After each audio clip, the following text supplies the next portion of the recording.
Hello travelers, Boardman21 here, and today's build is the Overflow Energy Focus build. This build is going to revolve around channeling focus to do a lot of damage, and you'll have 150% more modifier for the damage you do when you have max mana, or when your mana is full. A lot of your damage will also be based off how much maximum mana you have, so we'll be stacking a lot of mana in this build, and it will do really good damage.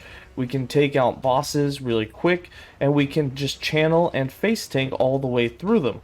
This build will also revolve around using other skills in a manner that they're not normally used. We'll be using Flame Ward for the armor gain, we'll be using Snap Freeze for the armor gain, and we'll be using Ice Barrage just for the shield and the cold resistance. We'll also be using Teleport for the decoys and the armor and elemental protections. So a lot of these skills are not the normal way that you would play with them, and of course you don't normally run focus for a damage type skill anyways, so the entire build revolves around a different way to play with the mage. However, on a side note, this is a very slow paced build. Now, while you can go through echoes and just teleport all the way to the end and then just focus and kill whatever is at the end, if you actually use focus to clear the map, clear the echo as you go through, it actually can be a very time consuming process as you're channeling, staying in one spot, and you don't have a huge AoE. It's decent, but not huge. But you are very tanky. This is empowered content viable, and it's just a different way to play. So let's go ahead and get into the skills, the interactions, and just how it all works. For skills, I'm running Ice Barrage, Flame Ward, Focus, Snap Freeze, and Teleport. For Ice Barrage, we're using this for the shield so that we can block incoming projectiles. It's just a little extra protection. It also has a chance to freeze enemies on hit, which is really nice. It does freeze every now and then, not usually bosses, but enemies through echoes, and it does okay damage. It's not a lot of damage, we're not doing the burst or really building into cold damage at all, but it does kill some trash mobs as you're just kind of running through, so you don't have to stop and focus for everything. With this, we've got 5 points in Hailstorm, 3 points in Warding Bolts, so that every time it gets a hit on an enemy, there is a 45% chance that you will gain 7 ward. It's not much, but it does help a little. We've got 4 points in Cryogenesis. This increases the damage, but reduces the duration. 1 point in Ice Shield, so there's an Ice Shield on activation. This will put an Ice Shield in front of you, which blocks incoming projectiles. Just a little extra protection, little different way to play. 1 point in Shattering Bulwark, so the Ice Shield detonates on its expiration. 1 point in Deep Shield, it increases the duration of the Ice Shield. It also increases the cooldown, so that it takes a longer time for you to be able to cast Ice Barrage again and get another shield, but totally worth it. And then 2 points in Frost Armor gives you more global cold damage. You don't really care about that, but you also take 20% less cold damage, which is really nice. And then the final 3 points is in Eternal Winter for that increased duration. For Flame Ward, we have this set up for ward, less hit damage, but we also have it set up to give us a lot of armor, so that when it's active, we get 1,000 flat armor. And since we're kind of stacking increased armor on some of our gear pieces, it actually increases the amount of armor we have by about 1,800, which is a lot of damage reduction for us, on top of the other benefits inside the tree. We've got 4 points in Stalwart Defense, 5 points in Barrier, 3 points in Dilation, 1 point in Fire Aura, 1 point in Frost Ward. The only bad thing about this is you do have to convert it to cold. You can't convert it to lightning to help boost your lightning damage, but the 5 points in Frost Guard gives you that 1,000 armor, which is huge. And then we have 1 point in Rimskin, so that when you do retaliate, when you get hit when it's active, you'll have a higher chance to freeze the enemies that have hit you. Then for Focus, now Focus is going to be your main damage dealer. The way we have this set up is to give us some mana regen so that we can try and get to maximum mana as quick as possible. You don't have any really big mana spenders, so you should never really be low on mana. But then we also get armor while we're channeling this, and then we do a lot of damage with the Energy Overflow node.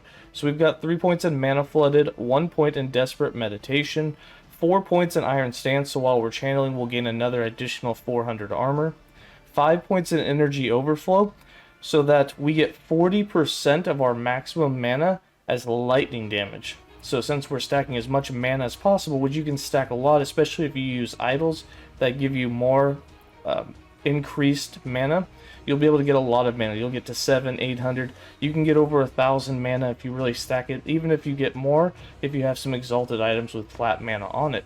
Now the idols can be two ways. If you don't want to stack that much mana, you can also use the 2x2s that give you increased lightning damage, doubled if you have over 300 max mana, and that can really increase your damage as well, but I found them to be kind of equal depending on which way you want to go. Then we have 5 points in unstable energy. This means the lightning wave blast will deal 150% more damage if you're at maximum mana. Then we got 1 point in Unbound Thought, and 3 points in Rapid Overflow, so that it's 60% more frequent that you will cast off the energy overflows and do the Lightning Nova type damages. Then for Snap Freeze, we have Snap Freeze on the bar. One, it does have a chance to freeze bosses or to freeze enemies, which can interrupt their, big mechanics. But the other thing is, it actually gives you flat armor increases the entire time it's on cooldown, and you can always have it on cooldown except for that split second when you're casting it. So I like to put it on autocast just so we get a boost of armor. So we've got 5 points in Cryomancy, and then 5 points in Shiver Armor gives us cold resistance and 250 flat armor while it's on cooldown. Now it has a 9.5 second cooldown, but it only takes a split second for you to cast it, so you just constantly have that additional armor, which really helps increase your total tank ability as you'll take reduced damage. Then we got 8 points in Adept so that we can cast it super quick, and then 2 points in Lasting Cold for some chill chance.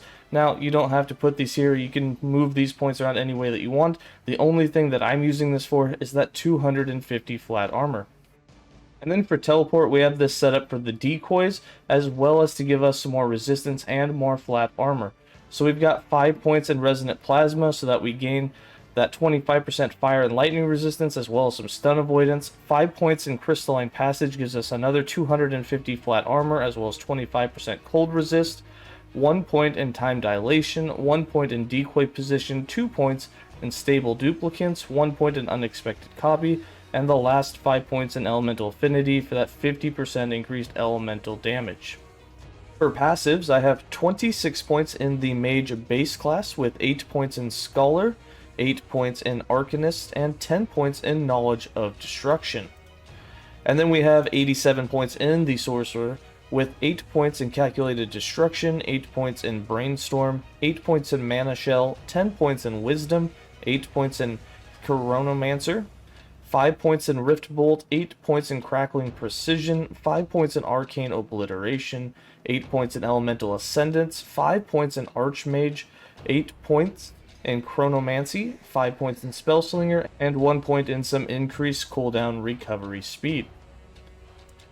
For idols, items, and blessings, there's only one unique that we have on this build. That's going to be Orion's Eye. That's for the huge amount of mana. It also converts all void damage taken into fire, which means you don't have to have any void resistance on your gear. So it does make it a little easier to gear, as there will only be 6 other resistances instead of having to try and cap out all 7. For idols, the idols that we're basically going for is as much increased armor and increased mana as we can get. These really synergize well with the build because the increased armor makes you tanky, and the more mana you have, the more damage that you'll do.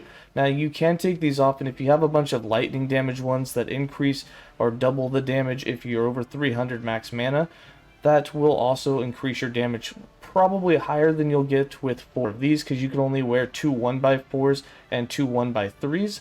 However, either way you want to do it, they're both very viable. And then for some 1x1s, just filled out some resistances, filled out, some extra damage, leeches health on hit. Basically for the 1x1s and the 1x2s, fit in anything that you would like for the build. And then for our crafted items, I'm just going to hover over all of them really quick. You can go to the build planner, which will be linked below and will be in the written guide if you would like to go in there, so you can hover over these, switch things around, mix and match with what you already have. But basically we have a lot of defense going here, some increased armor on the gear slots that allow it, and then we just go for lightning damage, resistance while channeling, and then of course on the helm is where you're going to want to get the +2 to level of focus, which will help you fill it out. However, you don't have to have those levels for this build to do that much damage. And then one of the main rare affixes that we have is the spell damage leached as health while channeling, so that you leech a good portion of all that damage you're doing with focus while you're channeling. So it's really going to increase your survivability because you can refill your health almost instantly because you are hitting for such high numbers of damage. And then for blessings, these aren't all min-maxed. These are just what I have on my character. So I'm just going to hover over them real quick. Again, this build planner, description below, and in the written guide. For the character sheet, as you can see, we're almost capped on all of our resistances. We will be capped on them once we're channeling. Poison is the only one that we won't. If we channel focus here for a second, you'll see we are capped on all of it. Void, again, doesn't matter because all void damage is converted to fire damage. And then for our armor, you'll see here that we have 31% armor while doing nothing. But remember, that's actually going to go much higher. Just from channeling alone, it'll jump up to 41% damage reduction for physical, and 70% of that will be effective for all the other elements. But we can go much higher because we're using Flame Ward, and we're using Snap Freeze, and we're using Teleport. So if we actually do all three and Teleport and then use it, we get up to 66% damage reduction, which is a huge amount of armor. 5,000 armor on a mage is a lot, especially for only building into it with 3 increased armor affixes on gear. So it's pretty powerful. You will feel pretty tanky with it. Then for the rest of it, we have just over 300% critical strike multiplier, and then we have just over 300% lightning damage. Not much. You can definitely increase that lightning damage by switching your idols out from the increased armor and the increased mana instead to lightning damage doubled if you have over 300 max mana. And then for how to play this build, so if you want to speed run through echoes, I do not recommend putting anything other than Flame Ward on autocast. Just put it on autocast and then just teleport to the end and kill things with focus. If you don't mind clearing through mobs and taking everything, I recommend putting all 3 on autocast. That would be Flame Ward, Ice Barrage, and Snap Freeze, as that will make you the tankiest so that you can stand there for a much longer period of time and take more hits because you'll be taking reduced damage.